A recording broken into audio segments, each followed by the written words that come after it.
अच्छा बेटा, हम लोग अभी स्टार्ट कर रहे हैं अपना मार्केट स्ट्रक्चर में परफेक्ट कंपटीशन। तो बेटा, जब हम लोग परफेक्ट कंपटीशन की बात कर रहे होते हैं तो इस चीज़ को ज़रा समझिएगा कि मार्केट स्ट्रक्चर ओवरऑल दो तरह का होता है, या तो परफेक्ट होगा या तो इम्परफेक्ट होगा। इम्परफेक्ट के ऊपर हम लोग अभी आएंगे, पहले ज़रा परफेक्ट कंपटीशन की बात कर लेते हैं। देखो भाई, परफेक्ट कंपटीशन के अंदर हमारे पास क्या गेम चल रहा होता है कि हमारे पास थाउजेंड ऑफ प्रोड्यूसर्स हैं जो कि सेम गुड बना रहे हैं, सेम क्वालिटी दे रहे हैं और सेम प्राइस लेवल चार्ज कर रहे हैं, जिसको आप लोग अपने ओ लेवल में या एएस में परफेक्टली इलास्टिक डिमांड के नाम से पढ़ते थे। हर बंदे के पास बेटा यहाँ पे परफेक्ट नॉलेज होती है, हर बंदा जो है वो प्राइस टेकर होता है और हर बंदे का ऑब्जेक्टिव क्या होता है? सर्वाइव करना। ठीक है। अच्छा, अब हमारे पास यहाँ पे बेटा एक कॉन्सेप्ट चल रहा होता है जिसका नाम है मिस्टर डार्प। मिस्टर डार्प का मतलब यहाँ पे क्या है कि आपका मार्जिनल रेवेन्यू, आपकी डिमांड, आपका एवरेज रेवेन्यू और आपका प्राइस, बेटा ये सारी की सारी चीज़ें क्या होती हैं? इक्वल होती हैं। सर कैसे इक्वल होती हैं बेटा? देखना जरा। लेट से आपके पास दूध की एग्जांपल मैं लेके चल रहा हूँ, क्योंकि क्लोजेस्ट एग्जांपल हमें यही नजर आती है, इसके अलावा कोई एग्जांपल हमें ऐसा नजर नहीं आती। दूध की प्राइस है 5 रुपए। आपने 1 यूनिट खरीदा, बेटा रेवेन्यू कितना आया? 5। 5 डिवाइड बाई 1, एवरेज कितना आ रहा है? 5। और जीरो से बेटा 5 पे जा रहे हैं तो एमआरपी कितना आ रहा है? 5। 2 यूनिट आपने बेचे, रेवेन्यू आ गया 10। 10 डिवाइड बाई 2, बेटा आपका एआर कितना आ गया? 5। 5 से 10 पे जा रहे हैं तो एमआर कितना आ गया? 5। ठीक है। फिर 3 यूनिट खरीदे, 5 × 3 = 15। 10 से 15 पे गए, आपके पास एमआर आ गया 5। 15 डिवाइड बाई 3, आपका एआर भी कितना आ गया? 5 आ चुका है। ठीक है। तो हम लोग डायग्राम तो वैसे ही बनाएंगे जैसे ही हम लोग पढ़ते हुए आ रहे हैं, बस एक छोटा सा फर्क है। यहाँ पे आएगा प्राइस कॉस्ट रेवेन्यू, यहाँ पे आ गई आपके पास क्वांटिटी। ठीक है। क्या गेम चलेगा बेटा? इधर आ गई price, demand is equals to A R is equals to M R. ठीक है। तो आपको इस तरीके से अब अपनी डायग्राम को बनाना पड़ेगा, आपको उसको एक्सप्लेन करना पड़ेगा। ठीक है। अब सवाल ये कि sir profit maximising level of output क्या होता है? देखो, हर फर्म का ऑब्जेक्टिव होता है प्रॉफिट को मैक्सिमाइज करवाना। सही है। प्राइस कॉस्ट रेवेन्यू क्वांटिटी, ये आपके पास आ रहा है मिस्टर डार्प। Price demand is equals to A R is equals to M R. ठीक है। और ये आ गई आपके पास एम सी। ठीक है। ये आ गई आपकी एम सी। तो अब जरा इस चीज को समझो बेटा, मैं आपको 3 पॉइंटर्स बना के देता हूँ। एक पॉइंट जहाँ पे आपका एम सी जो है वो अपने लोवेस्ट पे है। ठीक है। एक पॉइंट जहाँ पे एम सी एम आर बराबर है, और एक पॉइंट जहाँ पे हम आगे की तरफ ऑपरेट कर रहे हैं। अगर बेटा मैं क्वांटिटी क्यू पे ऑपरेट करता हूँ ना, तो आप देखिए मैं बिल्कुल इस बात को मानता हूँ कि मेरा मार्जिनल रेवेन्यू ज़्यादा है और मेरी मार्जिनल कॉस्ट कम है। लेकिन बेटा अगर मैं यहाँ पे ऑपरेट करने बैठ गया ना, तो ये इतना सारा मेरा एडिशनल प्रॉफिट है जो ज़ाया हो जाएगा। इतना सारा एडिशनल प्रॉफिट है जो ज़ाया हो जाएगा। यानी कि अब देखो बेटा, 1 रुपये का प्रॉफिट भी प्रॉफिट तो होता है ना आपके पास।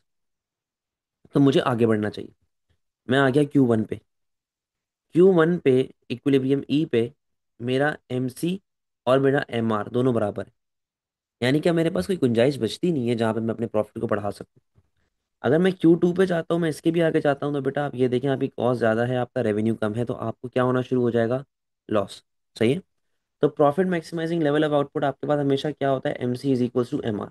सही है। ये आपने यहाँ पे ऑपरेट करना जहाँ पे आपके लिए प्रॉफिट मैक्सिमाइज हो जाए। अब बेटा हमारे पास डिफरेंट प्रॉफिट कंडीशंस होती हैं। शॉर्ट रन की अलग होती है, लॉन्ग रन की अलग होती है, उसके बारे में हम लोगों ने बात करना है। बेटा बात सुनो, पहले मैं बात करूँ शॉर्ट रन कंडीशंस की। शॉर्ट रन कंडीशंस के अंदर, क्योंकि हमारे पास डिफरेंट एरियाज में दुकानें खुली हुई होती हैं और डिफरेंट कॉस्ट स्ट्रक्चर्स होते हैं हर फर्म के, तो आपके पास बेटा डिफरेंट प्रॉफिट के कंडीशंस आते हैं। सबसे पहला जो आपके पास होता है वो होता है एबनॉर्मल प्रॉफिट। अब शॉर्ट रन के अंदर बेटा आपको ये एक बात याद रखनी है, शॉर्ट रन कंडीशन में आपके पास फिक्स कॉस्ट और वेरिएबल कॉस्ट दोनों होती है। ठीक है, दोनों चल रही होंगी आपके पास। एबनॉर्मल प्रॉफिट, बेटा एबनॉर्मल प्रॉफिट पे जाने से पहले मैं आपको एक फतवा बता देता हूँ, फतवा याद रखना। इससे इतनी डायग्राम आपकी हमेशा बेटा फिक्स बनेगी। क्या चीज़ है भाई वो? इतनी डायग्राम आपकी हमेशा फिक्स बनेगी, ये फतवा है। Price cost revenue quantity. ठीक है। बेटा ये मिस्टर डार्प आ गया, और ये आ गई आपकी एमसी। ये आ गई आपकी MC. MC demand is equals to A R is equals to M R. ठीक है। Price level P. आप ऑपरेट करते हैं हमेशा MC is equals to M R पे। सही है। तो यानी कि आप यहाँ पर ऑपरेट कर रहे होंगे बेटा, ये आपका फतवा रेडी हो चुका है। रिगार्डलेस कोई भी प्रॉफिट कंडीशन आप शो कर रहे हैं, रिगार्डलेस कोई भी बेटा प्रॉफिट कंडीशन आप शो कर रहे हो, आपका इतनी डायग्राम जो है हमेशा फिक्स बनेगी, रिगार्डलेस कोई भी प्रॉफिट कंडीशन आपका चल रहा है। ठीक है, तो मैं आपके सामने इसको कॉपी कर रहा हूँ, फतवा भी जा रहा है साथ में। ठीक है जी, ये आपके सामने बेटा कॉपी हो गई है। हम इसी डायग्राम को यूज़ करते रहेंगे आगे। अब बेटा जब मैं एबनॉर्मल प्रॉफिट की बात करता हूँ ना, एबनॉर्मल प्रॉफिट का मतलब होता है कि your average revenue is greater than your average total cost. ठीक है, तो बेटा अगर आप M C is equal to M R पे ऑपरेट कर रहे हैं, आप एक क्वांटिटी क्यू पे ऑपरेट कर रहे हैं, तो आपकी जो कॉस्ट है वो यूं आनी चाहिए नीचे की तरफ। ठीक है, कॉस्ट जो है बेटा वो नीचे की तरफ आनी चाहिए, ए टी सी। अब ये नीचे की तरफ क्यों आ रही है, क्योंकि देखो मैं यहाँ पर ऑपरेट कर रहा हूँ इस क्वांटिटी के ऊपर यहाँ पे। तो इस क्वांटिटी पे बेटा आपकी कॉस्ट जो है वो किधर टकरा रही है, आपकी कॉस्ट यहाँ पे टकरा रही है। इसको मैंने पॉइंट बी कर दिया। तो बेटा आपके पास ये वाला पोर्शन जो है ये प्रॉफिट का आ रहा है। तो सुपर नॉर्मल प्रॉफिट या एब नॉर्मल प्रॉफिट, दूसरा नाम क्या है इसका, super normal profit. Super normal profit या फिर एब नॉर्मल प्रॉफिट, इसका मतलब क्या है कि your revenue is greater than your cost. ठीक है, दूसरी तरह का जो प्रॉफिट होता है ना बेटा वो होता है नॉर्मल प्रॉफिट। नॉर्मल प्रॉफिट को आप एक तरीके से समझ लें ब्रेक इवन, जहां पर आपका average revenue is equals to your average cost. ठीक है, ये बेटा फतवा कॉपी पेस्ट हो गया। ठीक है, ना कोई प्रॉफिट हो रहा है ना कोई लॉस हो रहा है आपको, तो your revenue should be equals to your cost ना, बराबर होना चाहिए। तो बेटा ये लो, ये आपकी एवरेज कॉस्ट आ गई। ठीक है, ये आपकी एवरेज टोटल कॉस्ट आ गई। Your price is equals to your cost. ठीक है, नॉर्मल प्रॉफिट आ जाएगा। तीसरी कंडीशन क्या होती है, तीसरी कंडीशन होती है बेटा सब नॉर्मल प्रॉफिट।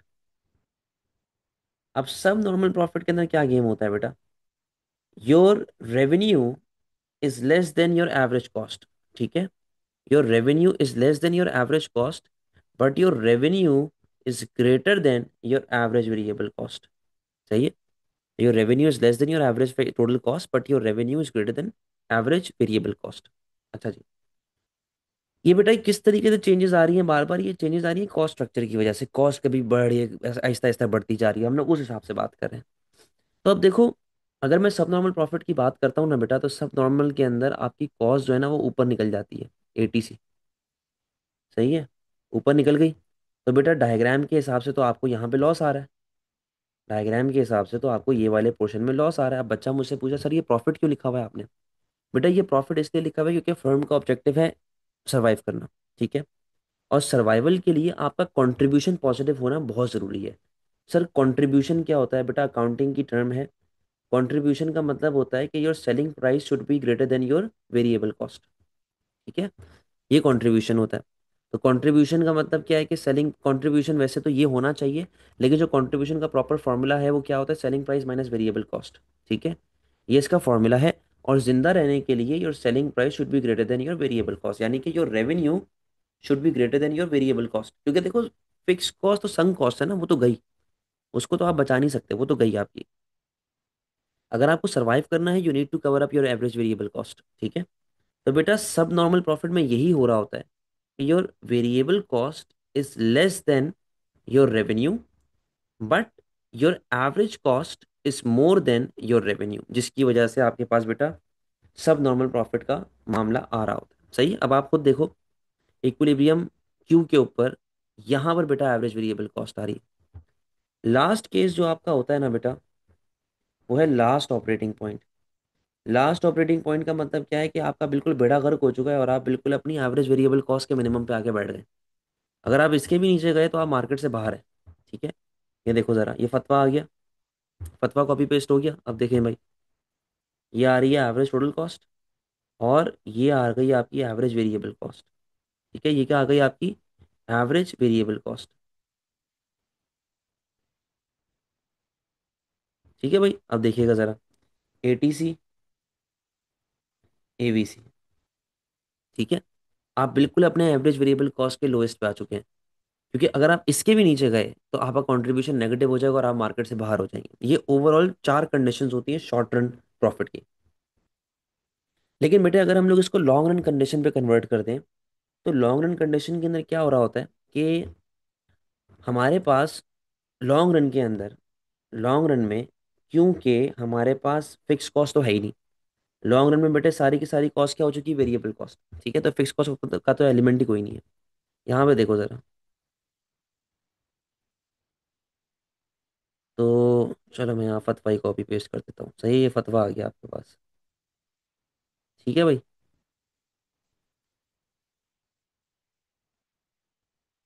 ये फतवा आ चुका है।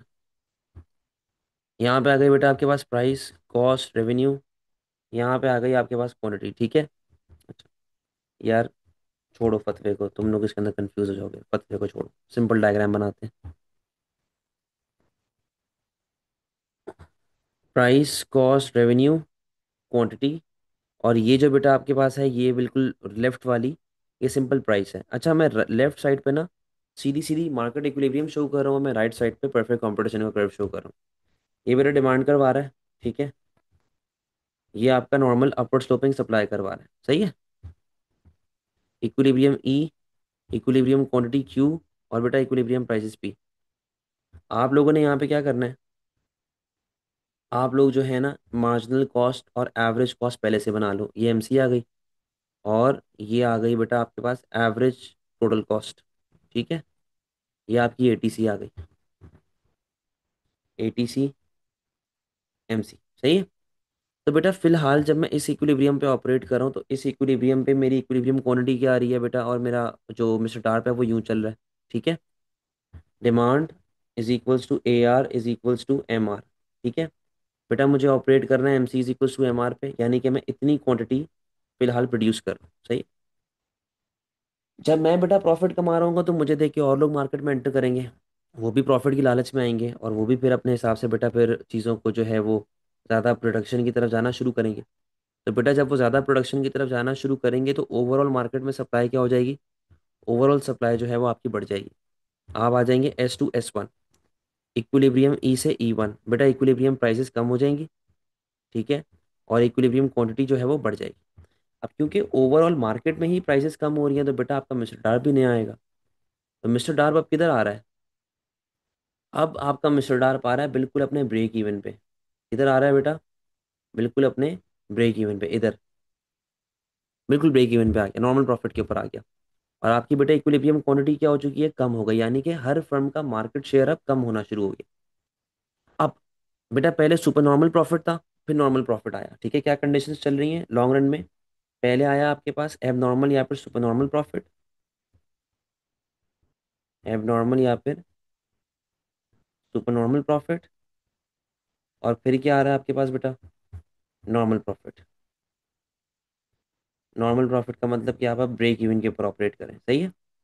अब बेटा इन केस एक नया प्रोड्यूसर मार्केट में एंटर होता है, अब आ गया S से S2। ठीक है, इक्विलिब्रियम आ गया बेटा E से E2। आपके पास इक्विलिब्रियम क्वांटिटी बढ़ गई और इक्विलिब्रियम प्राइसेस और कम हो गई, आप आ गए बेटा P2 पे, और ये आ गया Q2।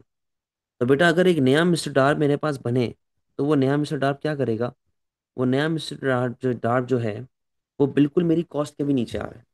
यानी कि मैं अब मार्केट से बाहर होना शुरू हो जाऊंगा। सर एक बात मुझे ये बताएं कि आपने पीछे कहा था कि यार अगर मैं एटीसी के नीचे आता हूँ तो मैं सर्वाइव तो कर जाता हूँ, मैं सर्वाइव तो कर जाता हूँ। लेकिन बेटा आप सर्वाइव सिर्फ किस सूरत में करते हैं, जब आपकी वेरिएबल कॉस्ट कवर अप हो रही होती है। शॉर्ट रन में फिक्स कॉस्ट और वेरिएबल कॉस्ट दोनों होती हैं बेटा, जबकि लॉन्ग रन में सिर्फ और सिर्फ क्या होती है, वेरिएबल कॉस्ट। यानी कि your ATC is equals to your AVC, your ATC is equals to your average variable cost. आप उसको कवर ही नहीं कर पा रहे भाई, आप उसको कवर ही नहीं कर पा रहे। वो तो देखो नीचे आ गई ना, वो तो नीचे आ गई, वो तो मसला हो गया आपके लिए। समझे बात को, तो वो आप कवर ही नहीं कर पा रहे, और आप फिर नुकसान में चले जाएंगे, आप मार्केट से बाहर चले जाएंगे। समझे बात को। इसीलिए लॉन्ग रन में सिर्फ दो तरह की कंडीशंस होती हैं, एक होती है एबनॉर्मल प्रॉफिट और एक होती है नॉर्मल प्रॉफिट। सही है, ये दो इक्विलिब्रियम्स चल रहे होते हैं।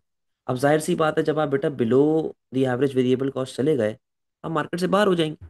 जब आप मार्केट से बाहर होंगे तो बेटा आपकी सप्लाई वापस से पीछे आ जाएगी, सप्लाई वापस से पीछे आएगी तो आप किस पे आके स्टेबल हो जाएंगे, आप नॉर्मल प्रॉफिट पे एकदम स्टेबल हो जाएंगे। ठीक है, तो ये जो पूरा गेम था बेटा, ये था नॉर्मल प्रॉफिट का। अच्छा, अब जरा हम लोग बात कर लेते हैं एफिशिएंसी की। खैर एफिशिएंसी का जो टॉपिक है बेटा डिटेल टॉपिक है, आपको डिटेल में समझना पड़ेगा, तो इसके लिए मैं क्या कर रहा हूँ, जो मेरी पुराने प्रॉपर लेक्चर्स है ना क्लास के, मैं वो लगा रहा हूँ। तो वो आप लोग देखेंगे, इसी वीडियो में मैं ऐड ऑन कर रहा हूँ, ठीक है। तो मिलते हैं इंशाल्लाह जो अपना नेक्स्ट सेशन है जिसके अंदर हम लोग इम्परफेक्ट कंपटीशन की बात करेंगे।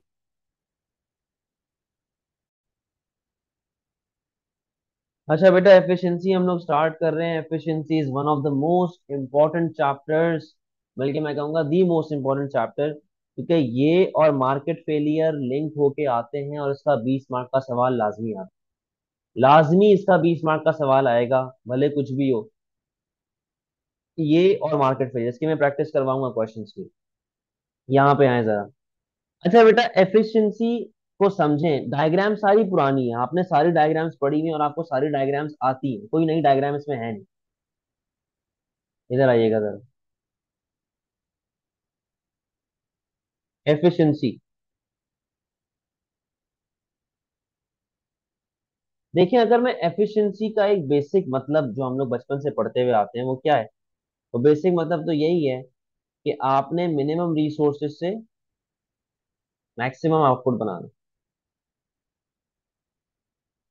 आप अच्छी तरह काम कर रहे हैं, आप तेज काम कर रहे हैं और आप फायदा पहुंचा रहे हैं सबको, और बेसिक आपने ओवरऑल अपनी प्रोडक्शन वगैरह अच्छी की।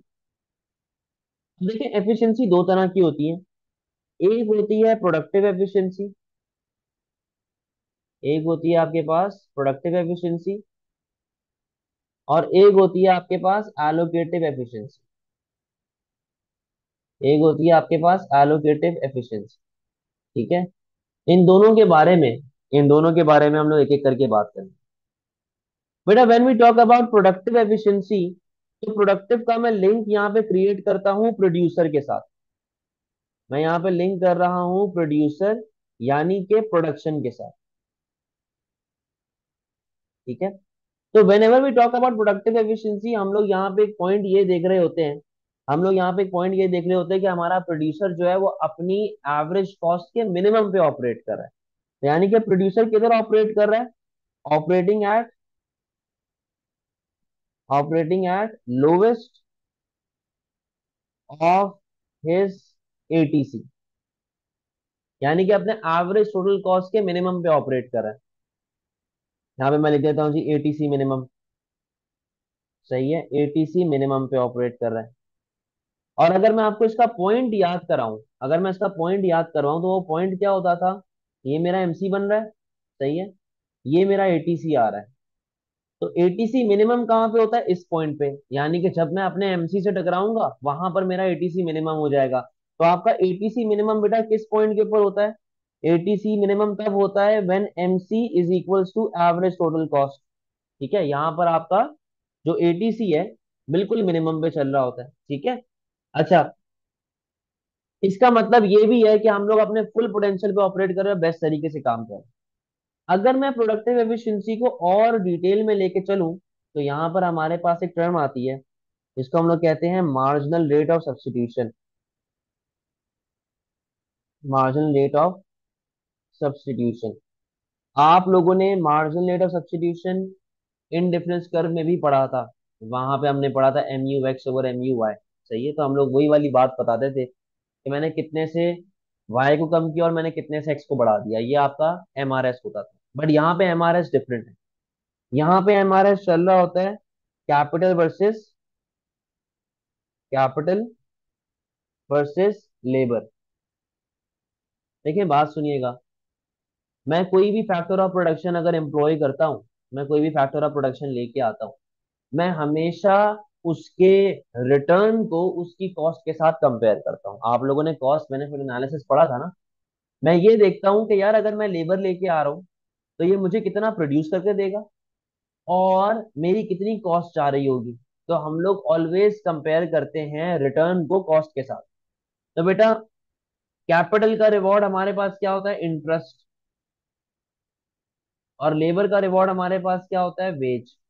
तो मैं ये देखता हूँ कि यार अगर मैं कैपिटल लेके आ रहा हूँ तो वो मुझे कितना प्रोड्यूस कर रहा है और मैं उसके लिए कितनी कॉस्ट पे कर रहा हूँ। मैं लेबर लेके आता हूँ तो वो कितना प्रोड्यूस कर रहा है और मैं उसके लिए कितनी वेजेस पे कर रहा हूँ। तो मैं यहाँ पे कंपैरिजन करता हूँ। कंपैरिजन के लिए रेशो निकालूंगा। और रेशो कैसे निकलेगा? M P K over P K. यानी कि marginal productivity of capital over price of capital, marginal productivity of capital over price of capital, और MPL over PL, marginal productivity of labour over price of labour. अगर तो ये दोनों चीजें बराबर हो जाती हैं, यानी कि यार लेबर भी उतना ही मुझे प्रोड्यूस करके दे रहा है, कैपिटल भी उतना ही प्रोड्यूस करके दे रहा है, depending upon their cost, return मेरा सेम आ रहा है, तो यानी कि मैं अपने रिसोर्सेज को बेस्ट तरीके से एलोकेट कर रहा हूँ, बेस्ट तरीके से यूज कर रहा हूँ, और मैं यहाँ पे प्रोडक्टिवली एफिशिएंट। तो आपके पास प्रोडक्टिव एफिशिएंसी के दो पॉइंट कौन से आ गए कि आप अपने एटीसी के मिनिमम पे ऑपरेट कर रहे हैं, और MC is equal to ATC, कोई मसले वाली बात?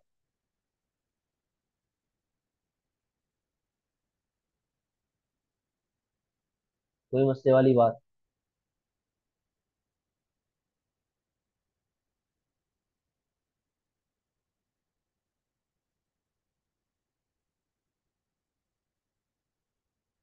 चलिए अब एलोकेटिव की बात कर लेते हैं। जब यहाँ पे मैं एलोकेटिव की बात कर रहा हूँ, तो बेटा एलोकेटिव का नाम आप लोग पहले भी पढ़ चुके हैं, और वो नाम आप लोगों ने पढ़ा था किस चैप्टर में और किस नाम से? Allocation of resources. सही है। आप यहाँ पे एलोकेशन ऑफ रिसोर्सेस की बात करते हैं, यहाँ पर आप एक्सटर्नैलिटीज के साथ लिंक कर रहे होते हैं। सही है, एक्सटर्नैलिटीज के साथ आप लिंक कर रहे होते हैं, और आप यहाँ पे काम करते हैं सोसाइटी के पॉइंट ऑफ व्यू से, सोसाइटीज पॉइंट ऑफ व्यू, कि यार आपके पास कोई वेलफेयर लॉस नहीं होना चाहिए, नो वेलफेयर, या फिर नो डेड वेट लॉस, कोई वेलफेयर या कोई डेड वेट लॉस बेटा आपके पास यहाँ पे नहीं होना चाहिए, तो आप सोसाइटी के हिसाब से बेस्ट पॉइंट पे काम कर रहे हैं। अच्छा, हम लोग ओ लेवल में इसको पढ़ते थे कि यार जहां पर डिमांड और जहां पर सप्लाई दोनों बराबर होंगी, वहां पर कोई वेलफेयर लॉस नहीं होगा, सोसाइटी के हिसाब से बेस्ट काम चलेगा। और हम लोगों ने ए टू में पढ़ा MSB is equals to MSC. सही है, MSB is equals to MSC, ये वाला पॉइंट पढ़ा था। बट यार एक बात सुनो, आप लोग अक्सर अ, अपना जब हम लोग आगे जाके परफेक्ट और इम्परफेक्ट कंपटीशन को वापस से पढ़ेंगे, परफेक्ट तो पढ़ चुके हैं, इम्परफेक्ट की जब हम लोग मार्केट स्ट्रक्चर की बात करेंगे, वहां पर हमें ये आइडेंटिफाई करना पड़ता है कि क्या मैं एलोकेटिवली एफिशिएंट या प्रोडक्टिवली एफिशिएंट हूं कि नहीं हूं।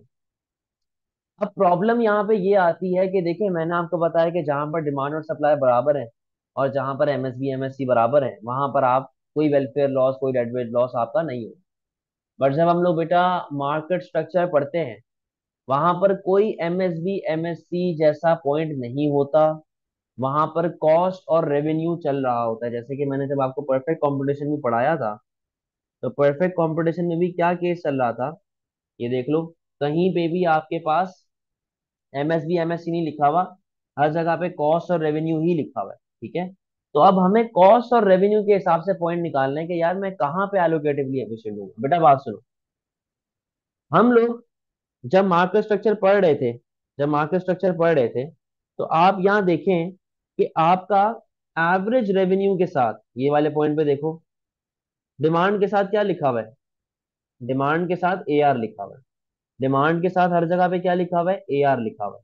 ठीक है, तो मैं यहाँ पर डिमांड को ए आर के साथ रिप्लेस कर दूं, डिमांड को ए आर के साथ रिप्लेस कर दूं। अच्छा अब इधर आओ बेटा, यहाँ पर आपकी सप्लाई क्या है?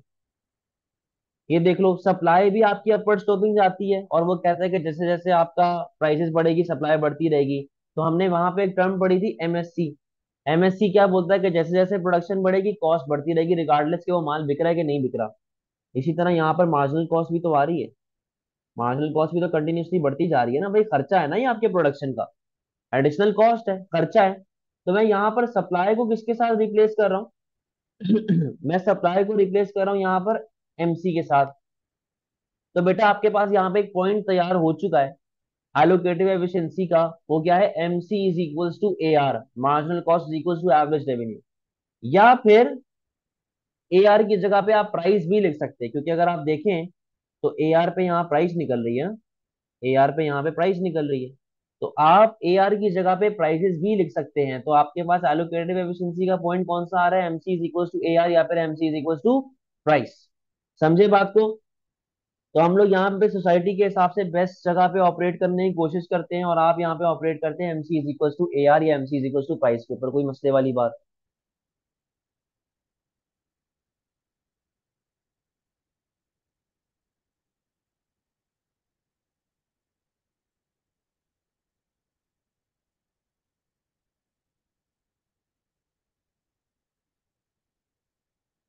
अब देखो यहाँ पर ना टोटल मार्केट फेलियर इसके एफिशिएंसी के टॉपिक में चार डायग्राम्स हैं। वो चार डायग्राम्स कैसे चलती हैं, एक में सिर्फ प्रोडक्टिव एफिशिएंसी होती है, एक में सिर्फ एलोकेटिव एफिशिएंसी होती है, और दो डायग्राम ऐसी होती हैं जहां पे ये दोनों ऑपरेट कर रही है। इधर आइएगा। ये देखो आपके सामने पहला डायग्राम बना हुआ है। मैंने आपसे क्या कहा था कि आपने सब पहले पढ़ा हुआ है, कोई चीज नई नहीं है। अगर मैं प्रोडक्टिव की बात करूं तो मैंने यहाँ पे पता है कौन सी डायग्राम लगा दी, वो प्यालों वाली। अब देखिए मैं प्रोडक्टिवली एफिशिएंट किधर हूंगा, इस पॉइंट पे जहां पे मैं अपनी कॉस्ट के लोवेस्ट के ऊपर ऑपरेट कर रहा हूं। ठीक है। सिर्फ और सिर्फ एलोकेटिव कहाँ पे आती है, ये आ गई सिर्फ और सिर्फ allocative, MSB is equal to MSC. कोई डेड वेट लॉस नहीं है। अगर आगे बढ़ूंगा तो एक्सटर्नल कॉस्ट आ जाएगी, पीछे आऊंगा तो एक्सटर्नल बेनिफिट आ जाएगा मेरिट गुड का। तो ये तो बिल्कुल सिंपल और बिल्कुल सेम डायग्राम है जो आप लोगों ने पीछे पढ़ी हुई है, कोई नई चीज इसके अंदर नहीं है, कोई मसले वाली बात इन दोनों के अंदर।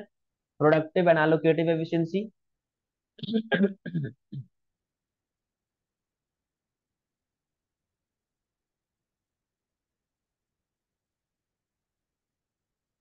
अब दो डायग्राम्स जिसमें प्रोडक्टिव और एलोकेटिव दोनों एक साथ शो हो रही होती हैं, इसके बारे में हमने बात करनी है सर। अच्छा पहले तो मैं एक चीज जरा यहाँ से कॉपी कर लूँ।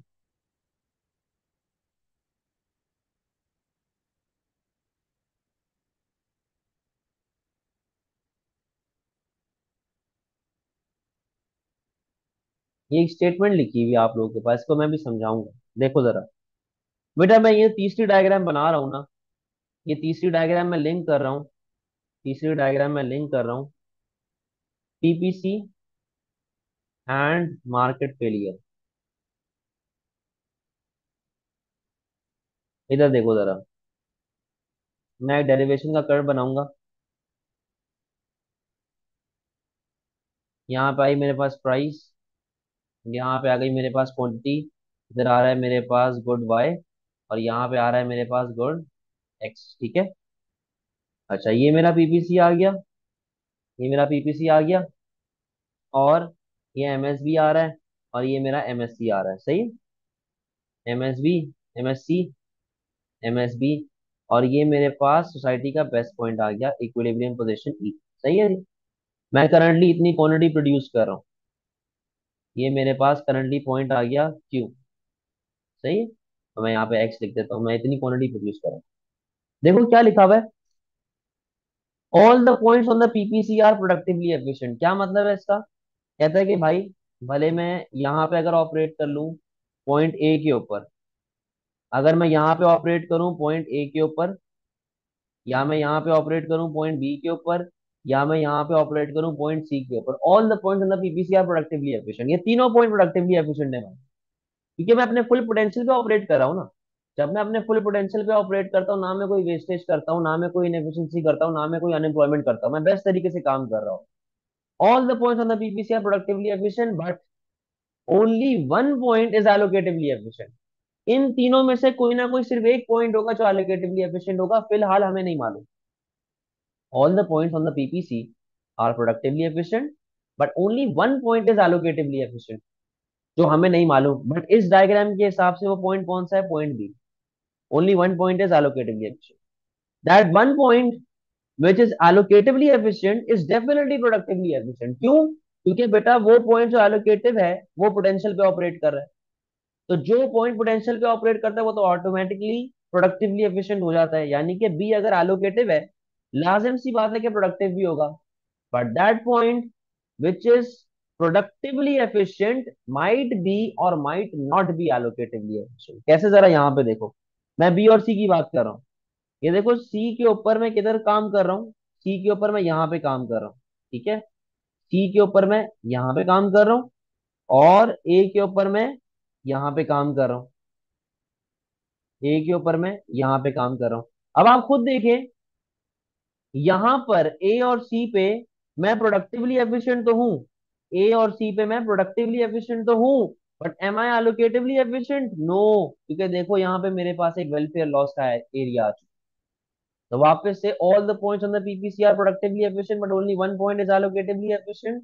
That one point which is allocatively efficient is definitely productively efficient, but those points which are productively efficient might be or might not be allocatively efficient, जो यहाँ पे एक वेलफेयर लॉस क्रिएट कर रहे हैं। समझे बात को?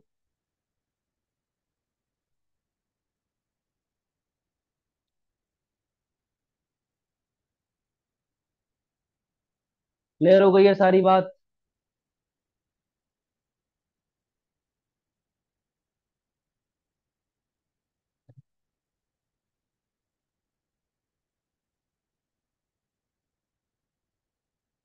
अच्छा, अब एक लास्ट केस करते हैं डायग्राम का, फोर्थ केस। ये आपके पास है जो हम लोगों ने भी परफेक्ट कंपटीशन पढ़ा था, लॉन्ग रन नॉर्मल प्रॉफिट। कैसे बनना था लॉन्ग रन नॉर्मल प्रॉफिट? इधर आई प्राइस, कॉस्ट, रेवेन्यू, क्वांटिटी, ठीक है। ये आपका मिस्टर डार बन गया। Price demand is equals to A R is equals to M R. सही है। ये आपके पास एमसी आ गई। आप ऑपरेट करते हैं profit maximising level of output के ऊपर, equilibrium E and equilibrium quantity आपके पास आ जाती है क्यू, ठीक है। और लॉन्ग रन नॉर्मल प्रॉफिट के लिए आपका एटीसी बिल्कुल मिनिमम पे होना चाहिए, और आप ऐसे इधर ब्रेक इवन पे ऑपरेट कर रहे हैं एटीसी। अब आप देखें आपकी कॉस्ट भी यहीं पे आ रही है। मैंने आपको दो पॉइंट्स बताए थे। प्रोडक्टिव एफिशिएंसी कहाँ होती है? एटीसी मिनिमम के ऊपर। क्या मेरी एटीसी मिनिमम के ऊपर मैं ऑपरेट कर रहा हूँ? यस। क्या मैं अपनी एटीसी मिनिमम पे ऑपरेट कर रहा हूँ? यस। तो बेटा मैं प्रोडक्टिवली एफिशिएंट होऊंगा? यस होऊंगा। सही है, मैं प्रोडक्टिवली एफिशिएंट होऊंगा। एलोकेटिव एफिशिएंसी का मैंने क्या पॉइंट बताया था आपको? MC is equals to A R. MC is equals to A R. क्या मेरा एमसी और मेरा ए आर, क्या मेरा एमसी और मेरा ए आर इस पॉइंट पे मिलते हैं? यस। मेरा एमसी और ए आर इस पॉइंट पे मिल रहे हैं, तो बेटा मैं एलोकेटिवली एफिशिएंट भी हो जाऊंगा। तो long run normal profit is the second case जहां पे आपको दोनों तरह की एफिशिएंसी मिल रही हो। ये कोई मसले वाली बात है बेटा?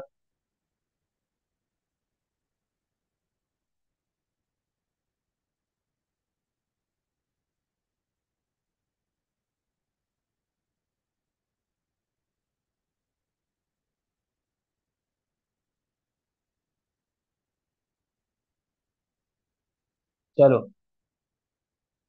बात करते हैं जरा पैरेटो एफिशिएंसी के ऊपर। बेटा पैरेटो एफिशिएंसी या पैरेटो ऑप्टिमैलिटी ये क्या कहता है आपको? कि without making one thing worse off, आप दूसरी चीज को बढ़ा देते हैं। कैसे होता है वो जरा देखो, मैं यहाँ पे बताता हूँ। तो भाई जैसे मेरे पास यहाँ पे गुड वाई आ गया, यहाँ पे मेरे पास गुड एक्स आ गया, ठीक है। ये मेरा पीपीसी बना हुआ है, और मैं ऑपरेट कर रहा हूँ इधर पॉइंट ए के ऊपर, ठीक है। तो पैरेटो एफिशिएंसी क्या कहता है? कि without making one thing worse off, आप दूसरी चीज को बढ़ा दें। अगर आप पॉइंट ए के ऊपर ऑपरेट कर रहे हैं, तो यानी कि आप इतना वाई बना रहे हो और इतना एक्स बना रहे हो। सही है ना? यही आप कहानी चला रहे हैं। अगर मैं पॉइंट ए से पॉइंट बी पे आ जाता हूँ, तो आप देखें आपका वाई अपनी जगह पर है, बट आपका एक्स क्या हो चुका है? आपका एक्स बढ़ चुका है। आपका एक्स बढ़ चुका है। This is what Pareto efficiency is. कि मैंने वाई को अपनी जगह पे रखा, वाई को खराब नहीं किया, लेकिन मेरा एक्स बढ़ गया। या अगर मैं पॉइंट ए से पॉइंट सी के ऊपर आ जाता, तो आप देखें आपका एक्स अपनी जगह पर खड़ा हुआ है, बट आपका वाई क्या हो चुका है? आपका वाई बढ़ चुका है। सही है। तो मैंने इस बारी एक्स को नहीं हिलाया, मैंने वाई को बढ़ा दिया। This is what Pareto efficiency. कोई मसले वाली बात?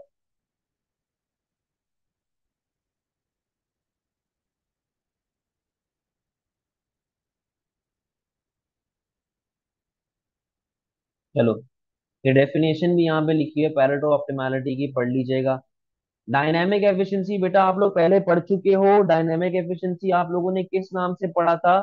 एक्सटर्नल इकोनॉमीज ऑफ स्केल, जिसकी वजह से आपके पास यूं शिफ्ट आता है। याद करें टेक्नोलॉजी वगैरह, इसकी वजह से यहाँ शिफ्ट आता है।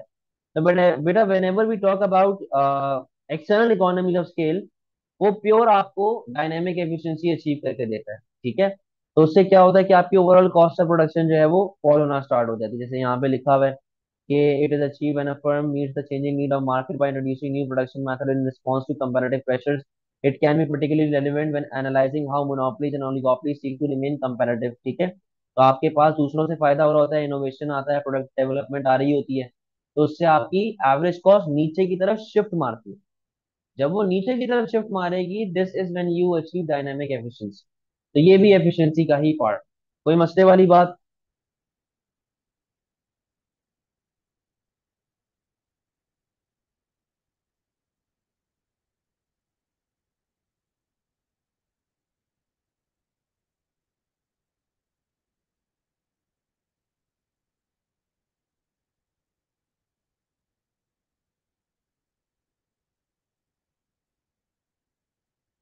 इसका स्क्रीनशॉट लेके ग्रुप में डालें, इसका स्क्रीनशॉट लें, ग्रुप में डालें ड्यू डेट होमवर्क का।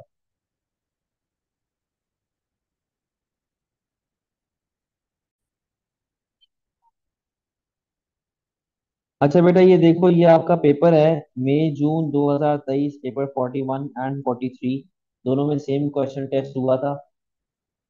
देखो, efficiency and market failure 90% chance है, 90% चांस है कि आपके एग्जाम में टेस्ट होगा ही होगा। 93 99% चांस है कि एग्जाम में टेस्ट होगा। तो इसका जो कॉन्सेप्ट है और इसके जो आंसर राइटिंग है आपको बड़े अच्छे से आनी चाहिए। सवाल को पढ़े गौर से, पहले पढ़ो कि सवाल मांग क्या रहा है। ठीक है ना, उसके बाद हम लोग अपने आंसर को कंस्ट्रक्ट करने की तरफ जाएंगे।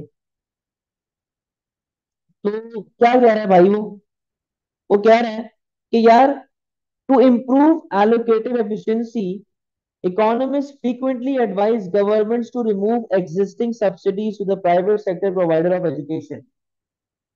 अब एक नॉर्मल बच्चा इसको ऐसे पढ़ेगा, बट आप लोगों ने यहाँ पे चीजें हाईलाइट करनी है। पहली बात यहाँ पे क्या हाईलाइट करने वाली है? Allocative efficiency. ये आंसर का लिंक बैठ रहा है एलोकेटिव एफिशिएंसी के साथ, तो you have to explain allocative efficiency. You have to start your answer by defining what allocative efficiency is. जब भी मार्केट फेलियर का क्वेश्चन आएगा, आप हमेशा पहले बताएंगे कि व्हाट एलोकेटिव एफिशिएंसी इज। सही है, तो पहला पॉइंट आपने हाईलाइट किया allocative efficiency. To improve allocative efficiency, economists frequently advise government to remove existing subsidies, to remove subsidies। Subsidy is a policy to solve market failure. और subsidy किसकी policy होती है? सब्सिडी पॉलिसी होती है merit good की। सही है, subsidy policy होती है मेरिट गुड। कहता है कि यार गवर्नमेंट को जितनी भी सब्सिडीज लगी हुई है ना, हटा देनी चाहिए to the private sector. Public sector, private sector, public good, private good, याद करो। तो प्राइवेट सेक्टर से मैंने एक और बात हाईलाइट की, वो बात क्या है? Private good, excludable, rivalries, detectable. ठीक है, the private sector provider of education. Education का मतलब क्या है? सोसाइटी के लिए बेनिफिशियल गुड, यानी कि मेरिट गुड। ठीक है, अब बेटा यहाँ पर क्या क्या बातें मैंने हाईलाइट कर ली हैं? पहली बात मैंने हाईलाइट की allocative efficiency, subsidies, private sector और एजुकेशन। तो वो कहता है कि यार जितने भी आपके पास प्राइवेट इदारे हैं, उन सब के ऊपर सब्सिडीज लगाई ना, उनको हटा देना चाहिए। With the help of diagram evaluate this advice. तो बेटा आपके स्टेप्स क्या हैं? सबसे पहले आपने उसको बताना है कि व्हाट इज एलोकेटिव एफिशिएंसी। सही है, सबसे पहले आपका स्टेप यहाँ पे क्या होगा? आपको एलोकेटिव एफिशिएंसी बतानी है कि जी एलोकेटिव एफिशिएंसी क्या होती है। एलोकेटिव एफिशिएंसी वो पॉइंट होता है जहाँ पे कोई वेलफेयर लॉस आपके पास नहीं होता, एमएसबी और एमएससी बराबर होते हैं, MC is equal to AR का पॉइंट आ रहा होता है। ठीक है, ये आपने पॉइंट बताया। क्योंकि वो बात कर रहा है प्राइवेट सेक्टर की, तो you have to differentiate between public good and private good. आपने पब्लिक गुड के बारे में इंफॉर्मेशन दी, प्राइवेट गुड के बारे में इंफॉर्मेशन दी। Non excludable, non rivalrous, non rejectable किसकी होती है? पब्लिक गुड की। एक्सक्लूडेबल, राइवलरस, रिजेक्टेबल किसकी होती है? प्राइवेट गुड की। ये आपने पूरी कहानी एक्सप्लेन कर दी। फिर एजुकेशन की बात चल रही है ना बेटा, तो education is a merit good. कैसे मेरिट गुड होता है? Beneficial for society. कैरेक्टरिस्टिक्स बताएं कि it is under consume, under produce, under allocated which results in market failure. ये आपने कहानी बताई। अब एक ही पेज पे सारी डायग्राम्स बना लो, एक ही पेज पे सारी डायग्राम बना लो। ये डायग्राम किसकी है? MSD, MSc allocated efficiency. ये है मैरिड गुड की, ये मैरिड गुड विद सब्सिडी, और ये है एडवर्टाइजमेंट। क्योंकि आपको ऑल्टरनेटिव पॉलिसी देनी पड़ेगी। यहाँ तो उसने कहा है ना कि सब्सिडी को हटा दें, तो सब्सिडी के अलावा क्या करें, इसके बारे में भी तो बताना पड़ेगा कि नहीं। यहाँ पे है, आपने सब्सिडी के बेनिफिट्स एंड ड्रॉबैक्स बताना शुरू किए। तो बेटा सब्सिडी का, अब देखो मैंने लिखा था लिंक विद डायग्राम थी, इस डायग्राम के साथ। तो बेटा जब आप उसको डायग्राम लिंक कर रहे होंगे, as per diagram three, heading डाल दो ना, diagram one, diagram two, diagram three, diagram four, as per diagram three, कि भाई ये मामला हो रहे हैं। जब आप मेरिट को एक्सप्लेन कर रहे हो तो आप बताना एज पर डायग्राम टू। समझे बात को? अब सुनो, सब्सिडी के बेनिफिट्स क्या है? वही जो सिंपल आप पढ़ते हैं कि प्राइसेस कम हो जाती हैं, नए स्कूल इनकरेज होंगे, नए नए स्कूल आ रहे होंगे, जिसकी वजह से एम्प्लॉयमेंट भी आपके पास मुल्क में बढ़ेगी। सब्सिडी मिलेगी तो हर बंदे के लिए अफोर्डेबल हो जाएगा, गरीबों के लिए अफोर्डेबल होगा, लोगों के स्किल्स एनहांस होंगे, स्टैंडर्ड ऑफ लिविंग आपका बढ़ रहा होगा। How ever, external benefit can not be measured. अगर आप लोगों को वो एक प्रॉब्लम याद हो कि मैं कितनी सब्सिडी दूं, ये मुझे नहीं मालूम। अपॉर्चुनिटी कॉस्ट ऑफ सब्सिडी, भाई यही पैसा कहीं और लगा दो। और असल फसाद की जड़ क्या है? Lack of information. असल प्रॉब्लम तो लैक ऑफ इन्फॉर्मेशन है भाई। कोविड की वैक्सीन फ्री ऑफ कॉस्ट लग रही थी, उसके बावजूद लोगों ने नहीं लगवाई। तो पैसा तो मेन प्रॉब्लम है ही नहीं ना। फिर आप जाएंगे बेटा ऑल्टरनेटिव पॉलिसी के ऊपर, जहां पर आप उसको एडवर्टाइजिंग के साथ लिंक कर रहे हैं, लिंक विद डायग्राम 4। आपने उसको बेनिफिट्स बताया कि लैक ऑफ नॉलेज का मसला हल होता है, आपकी डिमांड बढ़ जाती है, लॉन्ग टर्म इफेक्ट है। आपको इसको नच थियरी के साथ लिंक करना पड़ेगा, नच का पूरा पैराग्राफ नोट्स में लिखा हुआ है। ड्रॉबैक्स क्या है? एक्सपेंसिव है, महंगी होती है, टाइम लगता है इसके ऊपर। भाई जो आप मैसेज पहुंचा रहे हैं, आपकी मार्केट क्या है, क्या आपका मैसेज अंडरस्टैंडेबल है भी कि नहीं है, क्या लोगों को समझ भी आता है कि नहीं समझ आता, ये बातें आपने बतानी। कंक्लूजन, कंक्लूजन किसके बेसिस के ऊपर आएगा? उसने कहा था सब्सिडीज को रिमूव कर दो। तो कंक्लूजन आप बोलेंगे कि नहीं पागल हो गए हो, क्यों सब्सिडीज को रिमूव करना है भाई? Subsidies should not be remove. Subsidies के साथ alternative policy should be implemented as well.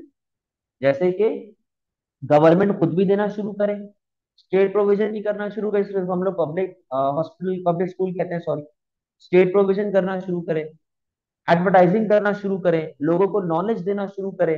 Next three का पूरा कॉन्सेप्ट यहाँ उठा के डाल दो।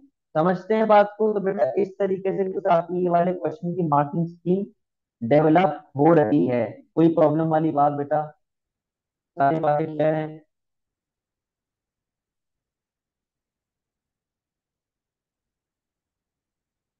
क्लियर है बेटा सारी बातें?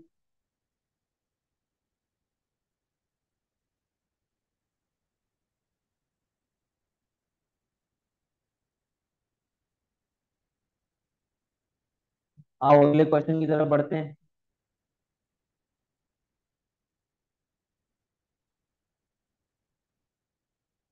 अगला क्वेश्चन क्या कह रहा है? अगला क्वेश्चन कहता है भाई आपसे कि ये मई जून 2023 का सवाल है, पेपर 42। क्या कहता है आपसे? यहाँ पर भी हमने कुछ बातों को हाईलाइट करना पड़ेगा। The increased use of electric vehicle is encouraged as part of government's climate change policies because they create fewer negative externalities than diesel and petrol gas cars। ये क्वेश्चन जो है ये सोसाइटी के हिसाब से चल रहा है कि यार इलेक्ट्रिक व्हीकल्स आपके मुल्क में आ रही हैं, और इलेक्ट्रिक व्हीकल्स आने की वजह से फ्यूअर नेगेटिव एक्सटर्नैलिटीज आएंगी, जैसे कि डीजल और पेट्रोल का करती है, उससे कम नेगेटिव एक्सटर्नैलिटीज आपके पास आ रही हैं। Evaluate with the help of diagrams या diagram to policies that government में use to encourage the use of EVs. कहता है कि यार गवर्नमेंट कैसे इलेक्ट्रिक व्हीकल को इनकरेज कर सकती है इन अ कंट्री। अब देखो, क्योंकि यहाँ पर कहा गया है कि इलेक्ट्रिक व्हीकल्स कम नेगेटिव एक्सटर्नैलिटीज बनाती हैं as compare to diesel petrol cars, तो इसका मतलब है कि एक मेरिट गुड हुआ, एक अच्छा गुड हुआ, बेनिफिशियल गुड हुआ सोसाइटी के लिए। और दो पॉलिसीज की जब वो बात करता है तो मैं इजीएस्ट पॉलिसीज की तरफ जाऊंगा। और इजीएस्ट पॉलिसीज कौन कौन सी है? सब्सिडी एंड एडवर्टाइजमेंट, ये इजीएस्ट पॉलिसीज। तो बेटा यहाँ पर देखो किस तरीके से आप स्टार्ट करेंगे। You will always start by defining allocative efficiency, भले वो कहे भले ना कहे, आप हमेशा एलोकेटेड एफिशिएंसी से लिंक करेंगे अगर क्वेश्चन मार्केट क्लियर है तो। अगेन एमएसबी एमएससी क्या होता है, ये सारा वही पुराना, देखो आंसर ऑलमोस्ट सेम है, कोई नई चीज आज सच नहीं है। आपने मार्केट फेलियर डिफाइन किया, what is socially optimum level आपने ये बताया। क्योंकि इलेक्ट्रिक व्हीकल्स की बात हो रही है तो मेरिट गुड है, इनको एक्सप्लेन करो, अंडर कंज्यूम अंडर प्रोड्यूस, ये सारी कहानी आपने बताई। एंड लिंक विद डायग्राम, ये दो डायग्राम्स जो है आपने यहाँ पे लिंक की। उसने आपने कहा है कि व्हाट इज नेगेटिव एक्सटर्नैलिटी, क्योंकि उसने आपको मेंशन किया हुआ है तो आपको डिफाइन भी करना पड़ेगा, आपको डीमेरिट के साथ थोड़ा बहुत लिंक करना पड़ेगा, थोड़ी बहुत बातें आपको एक्सप्लेन करनी पड़ेगी। उसने आपसे कहा कि दो पॉलिसीज बताएं जिससे इलेक्ट्रिक व्हीकल का यूज बढ़ जाए, तो दो पॉलिसी इजीएस्ट कौन कौन सी है, सब्सिडी एंड एडवर्टाइजमेंट, तो सबसे आसान। आपने इनके बेनिफिट्स और आपने इनके ड्रॉबैक्स बताने। सब्सिडी को आप लिंक करेंगे इस डायग्राम के साथ, एडवर्टाइजमेंट को इस डायग्राम के साथ। बेनिफिट्स क्या है सब्सिडी के, कॉस्ट ऑफ प्रोडक्शन कम होगी, सप्लाई कम हो, सप्लाई बढ़ेगी, प्राइसेस वगैरह कम हो जाएंगी, एक्सपोर्ट्स बढ़ने के चांसेस हैं, नए बिजनेस इनकरेज होंगे। हाउएवर अपॉर्चुनिटी कॉस्ट, वही वाली बातें हैं, external benefit can not be measured, lack of knowledge problem ये। एडवर्टाइजमेंट के बारे में बताया हुआ है, बेनिफिट्स एंड ड्रॉबैक्स। उसके अलावा मैंने और भी पॉलिसीज यहाँ पे बताई हैं, आपने दो बतानी है लेकिन ये भी ऑप्शन आपके पास है। सब्सिडी एडवर्टाइजमेंट की मैंने बात की, आप स्टेट प्रोविजन की बात कर लें, आप मैक्सिमम प्राइस की बात कर लें, आप कहें कि पेट्रोल और डीजल कार के ऊपर क्या लगा दो, इनडायरेक्ट टैक्स, ताकि लोग इस पे आना शुरू करें, इलेक्ट्रिक व्हीकल्स पे आना शुरू करें।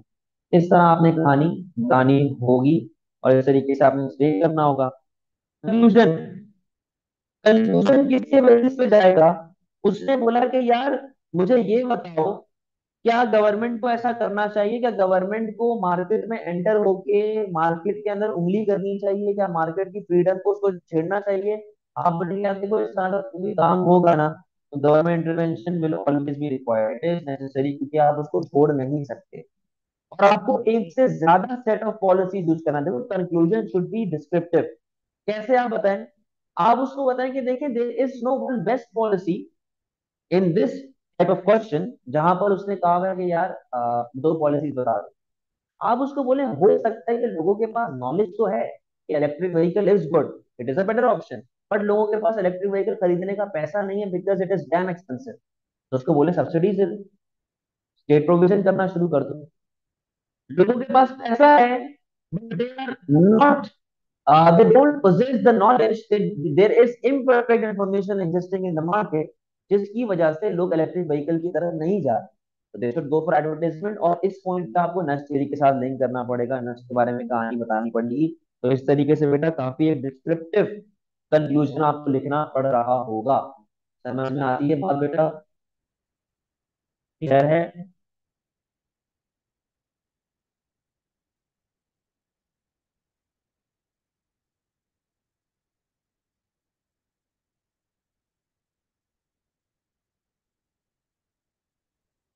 चलो लास्ट क्वेश्चन, लास्ट क्वेश्चन क्या कहता है आपसे, इधर आइएगा। The provision of health care by public sector is inefficient। अच्छा भाई, यानी कि उसने जब यहाँ पे, यहीं पे उसने तीन बातें मुझे आइडेंटिफाई करवा दी हैं। हेल्थ केयर का मतलब क्या होता है, मेरिट गुड, ठीक है, provision of health care merit good by public sector, public sector मतलब non excludable non rivalrous non rejectable, is inefficient, ये भाई एफिशिएंसी नहीं है। तीन बातें मैंने यहीं पे कैच कर ली, आपका दिमाग भी इसी तरह वर्किंग करना है। And therefore all health care should be provided by firms operating in the private sector, कहता है कि यार गवर्नमेंट सेक्टर का हेल्थ केयर बंद करके कहाँ पे जाना चाहिए, प्राइवेट सेक्टर में, यानी कि सिर्फ प्राइवेट इदारा आपको हेल्थ केयर देगा। इवैल्यूएट दिस स्टेटमेंट, बताएं जी क्या ये बात सही है कि गलत है।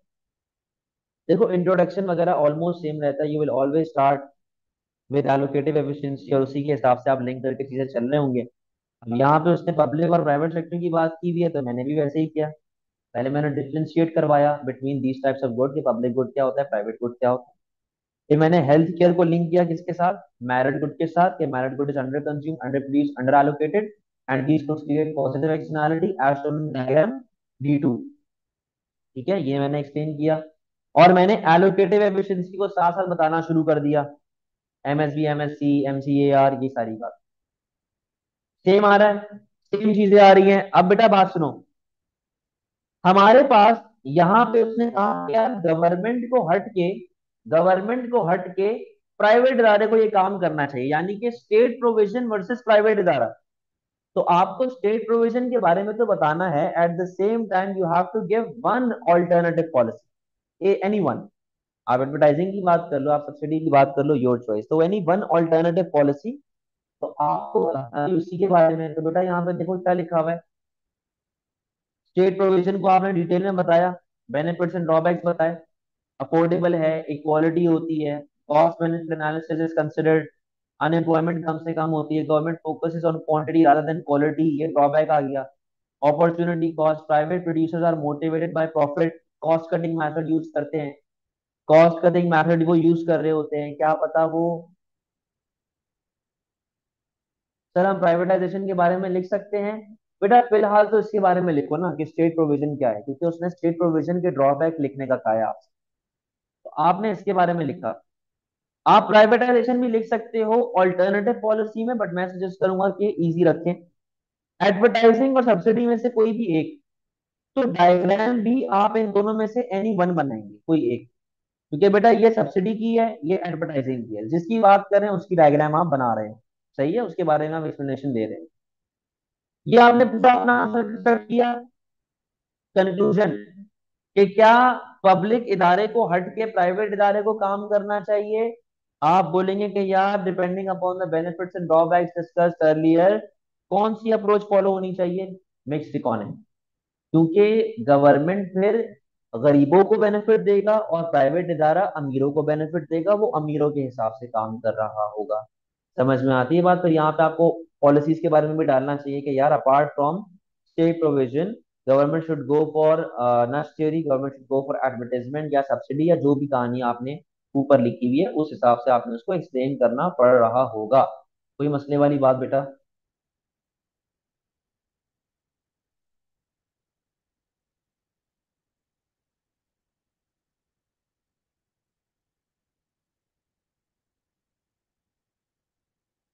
सही है। अब मैं आपको एक कंस्ट्रक्टेड आंसर दिखाता हूँ जो मैंने लिखा हुआ है। ये देखो जरा, ये पुराने सवाल का आंसर है जो पहले आपके पास 25 मार्क का आया करता था। सही है, अब से 20 मार्क का आ गया है, तो मैंने इनको भी 20 मार्क के ऊपर कन्वर्ट कर दिया सबको। सही है, आंसर ऑलमोस्ट सेम। ये आंसर 25 मार्क के हिसाब से लिखा हुआ है, आप लोग इस आंसर को 20 मार्क के हिसाब से कट करेंगे और चीजों को एलिमिनेट करेंगे। देखो पहला क्वेश्चन कहता है firm should be allowed to produce in the manner they wish and consumers allowed to buy what they believe they want, discuss whether it is best means of consuming an efficient use of an economy resources. देखो बेटा जब भी आपका answer firm के साथ link करे, जब भी आपका आंसर फर्म के साथ लिंक करे, आप हमेशा यहाँ पर मोनोपोली को लेके चलेंगे, जहां पर इन इनएफिशिएंट एलोकेशन ऑफ रिसोर्स वगैरह होती है। आप कॉस्ट कर्व्स को लेके चलेंगे, मोनोपोली हमने अभी तक नहीं पढ़ा, बट मैं पढ़ाऊंगा आगे जाके। तो आप कॉस्ट कर्व्स को ऐड करेंगे, LRAC, प्यालों वाली डायग्राम। अगर फर्म का नहीं पूछा हुआ तो आप उसको ऐड नहीं करेंगे, प्रोडक्टिव एफिशिएंसी। दूसरा क्वेश्चन है discuss the assertion that market system is able to allocate resources efficiently, कि भाई मार्केट सिस्टम रिसोर्सेज को सही तरह एफिशिएंटली यूज करता है।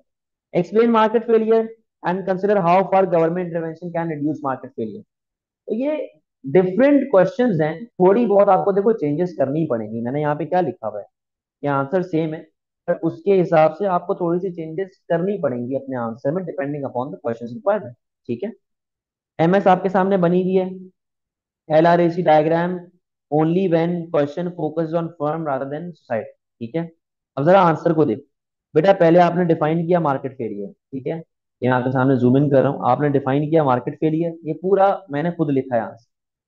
आपने एफिशिएंसी बताई, प्रोडक्टिव एंड एलोकेटेड। अब जो हमने क्वेश्चंस किए हैं, जो अभी हमने अटेम्प्ट किए थे पीछे, उनमें प्रोडक्टिव के बारे में जिक्र नहीं हो रहा था, बट मैंने यहाँ पे लिखा हुआ है, तो आप ये पैराग्राफ नहीं डालें। प्रोडक्टिव के बारे में मैंने पूरा बताया, फिर मैंने ये देखो ये भी प्रोडक्टिव किया है, तो ये चीज आप उस पैराग्राफ में नहीं डालेंगे। ये एलोकेटिव का आ गया, आप लिखोगे इसको, इसको एक्सप्लेन करेंगे। अब ये सारी डायग्राम मैंने एक साथ बनानी है।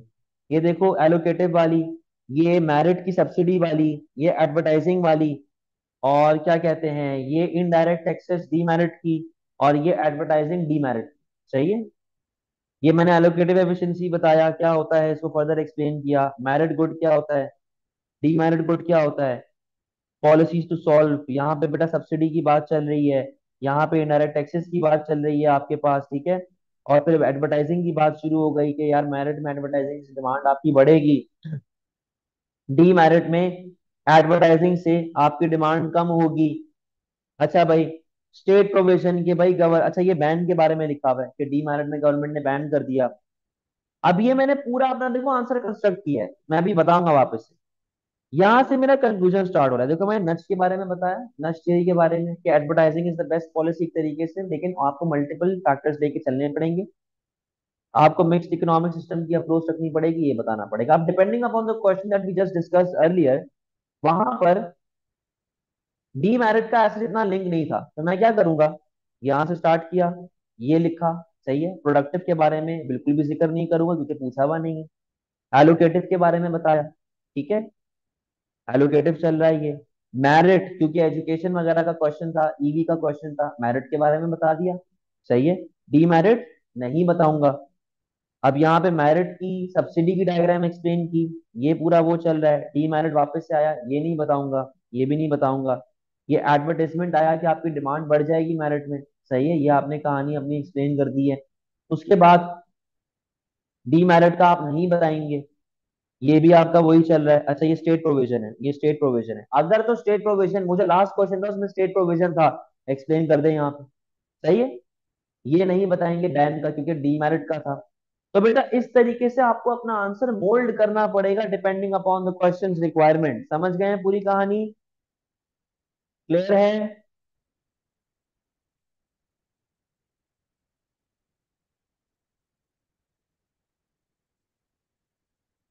बेटा कोई प्रॉब्लम?